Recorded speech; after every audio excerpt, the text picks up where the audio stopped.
So here for our warm-up task, we're going to look at diagrams of products. So it says, explain why the diagram shows that 6 times in parentheses 3 plus 4 is equal to 6 times 3 plus that is 6 times 4. Well, in looking at this, the area of this rectangle right here is 6 times 3. And then the area of this rectangle right here is 6 times 4. So if we look on the outside rectangles, we have 6, and we're multiplying that by the sum of 3 plus 4. So we got to put parentheses around that. And we already showed, well, I can take that and break it up into this rectangle, 6 times 3, and then add on this rectangle, which would be 6 times 4. So basically, if we wanted to simplify that, what we could say here is 6 times 3 is 18.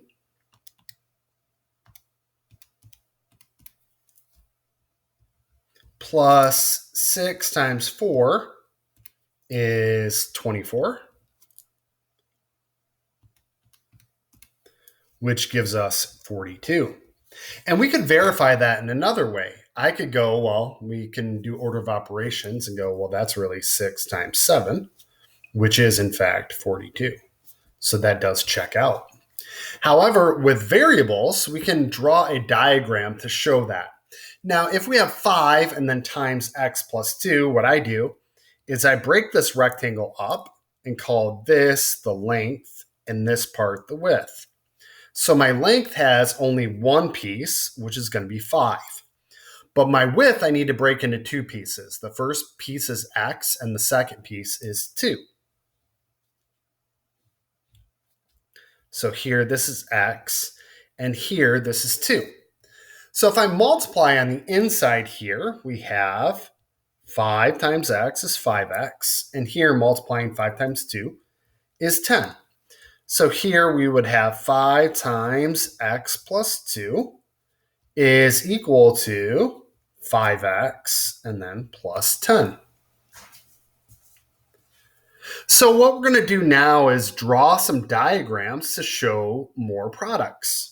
So if we have 4 times x plus 2, it's going to give us 4x plus 8.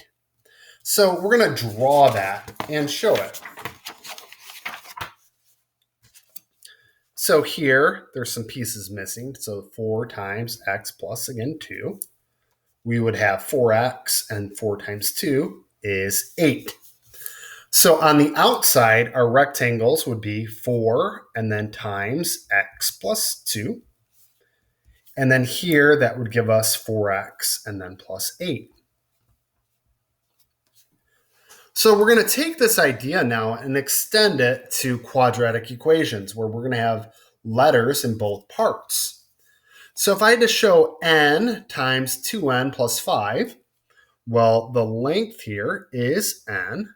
So I only need one piece there. But for my width, I break it into two pieces. One part I label 2n, and the other part I label 5. So if I multiply this out, 2n times n, well, the 2 stays there, because this is really just 2 times 1, which makes 2. And then n times n makes n squared. And then 1n times 5n, you multiply the numbers. So 5 times 1 is 5, but with the n, we make 5n. So our overall product here is n, because again, you don't show the 1. So n times 2n plus 5 is equal to 2n squared plus 5n. So now what we need to do is use the distributive property to show that these are the same. So what we can do here, if I'm multiplying 6 times 1/3 n and 6 times 2. So 6 times 1/3 is the same as 6 divided by 3. And that's 2. But I also need to make sure that I keep the n with it. So I multiply the numbers, but the variable stays there. So that's 2n. And then 6 times 2, I would add on 12. Now for this one, we're just going to go ahead and draw a diagram.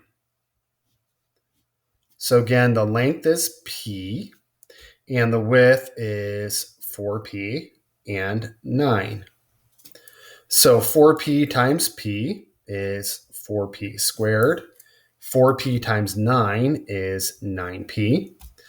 So that makes 4p squared plus 9p.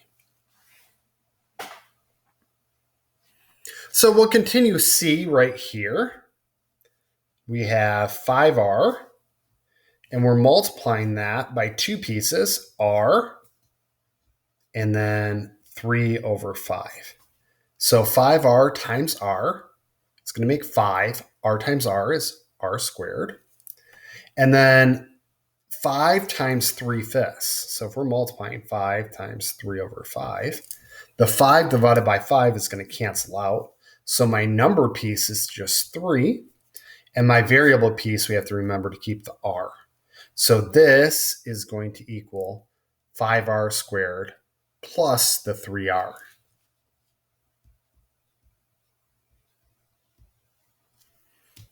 And then lastly, if I have the 0.5w plus 7w, what you do is you can draw the distribution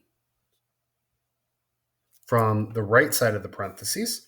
So 0.5 times w makes 0.5 w squared.